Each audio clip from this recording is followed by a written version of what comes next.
Now, if you can't beat him, take a jab at him. That's exactly what President Obama did on Tuesday by announcing the delegates slated to represent the United States at the upcoming Winter Olympics in Sochi.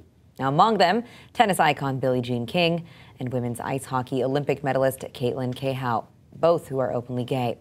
But that's not all. The administration also announced that the president, the first lady, and the vice president will not be attending the opening ceremonies.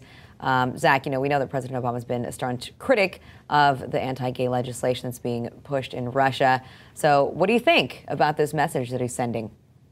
I mean, I think this is a great example of sort of unconventional diplomacy. The relationship between the U.S. and Russia has been bad for a while now, and I think the administration has really not done itself any favors with the way it, stranded Edward Snowden in Moscow by revoking his passport, giving Snowden nowhere to go.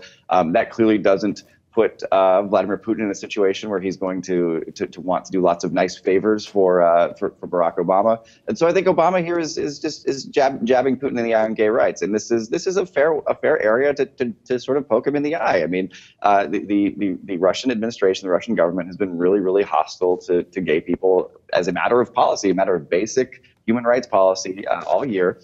And the Obama administration is saying, hey, this is an area where we can say, hey, we're better than you. Sure, we spy on all of our people, and we're mad at you for helping the guy who revealed all of the bad human rights abuses we have on privacy. But we're nicer to gay people than you are, and so you take that.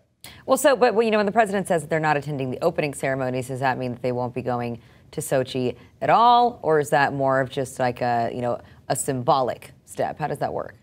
I mean, I think either way, it's a symbolic step. I mean, there's a type of diplomacy that is conducted with money in trade policy. There's a type of diplomacy that's conducted with bombs when you kill people and say, no, that's really so bad, we're going to drop bombs. And then there's this symbolic stuff, the relationship between the U.S. and China with pandas, how that stuff, it plays out on the international stage.